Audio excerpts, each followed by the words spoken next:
Hello నమస్తే అందరికీ. కొత్తిమీర చికెన్ ట్రెండీగా ఉండే వంటకాల్లో ఈ కొత్తిమీర చికెన్ కూడా ఒకటి. ఇది మనం ఇంట్లోనే ఈజీగా చేసుకోవచ్చు. స్టవ్ వెలిగించి ప్యాన్ పెట్టి ప్యాన్లో పెద్ద స్పూను 2 స్పూన్లు అయితే ఆయిల్ వేసుకున్నాను. ఒక 2 ఉల్లిపాయలు సన్నగా కట్ చేసి వేసుకోండి. ఇక దోరగా వేగిన తర్వాత ఒక స్పూన్ అల్లం వెల్లుల్లిపాయ పేస్ట్ కూడా వేసి ఇది కూడా దోరగా వేగిన తర్వాత ఇక నేను శుభ్రం చేసి పెట్టుకున్న ఈ చికెన్ ముక్కలనంతా ఇందులో వేస్తున్నాను. ఇది ఒక 1/2 కిలో వరకు ఉంటుంది. మనం బోన్తో కూడా వేసుకుంటే అది కూడా చాలా బాగుంటుంది. ఒక్కసారి అన్ని కలిపేసేసి మూత పెట్టి ఒక 5 నిమిషాల సేపు అయితే ఉడికించండి. ఇది నీళ్ళంతా పోయి ఆయిల్ బయటకు వస్తుంది. ఇప్పుడు పసుపు, ఉప్పు, కారం తగినంతగా వేసేసుకోండి. ఎందుకంటే కొంతమంది ఎక్కువ తింటారు, కొంతమంది తక్కువగా తింటుంటారు, అందుకని అలా చెప్పాను అనమాట. ఇక మిక్సీ జార్లోకి ఒక 4-5 పచ్చిమిరపకాయలు అలాగే కొత్తిమీర పెద్ద కట్ట ఒకటి వేసుకున్నాను. అలాగే వెల్లుల్లిపాయలు కూడా కొంచెం వేసుకొని బాగా మెత్తగా పేస్ట్ చేసేసి ఉడికిన చికెన్లోకి వేసి మరొకసారి కలపండి.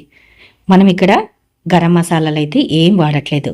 మరొకసారి మూత పెట్టి దగ్గర కంట వచ్చే వరకు ఉంచండి. కొద్దిమందికి గ్రేవీగా ఉంటే నచ్చుతుంది. అలాంటి వాళ్ళు ఇలాంటప్పుడు దింపేసుకోవచ్చు. లేదు డ్రైగా కావాలనుకుంటే మసాలా అంతా ముక్కకు పట్టి డ్రైగా వచ్చే వరకు అలాగ సిమ్లో పెట్టి కలుపుతూ ఉండండి. ఇప్పుడైతే నాకు బాగా డ్రైగా అయిపోయింది. మధ్యలో కరివేపాకు కూడా యాడ్ చేసేసాను. చివర్లో కొత్తిమీర వేసి దింపేసుకోండి. కొత్తిమీర ఫ్లేవర్తో చాలా టేస్టీగా ఉంటుంది మరి.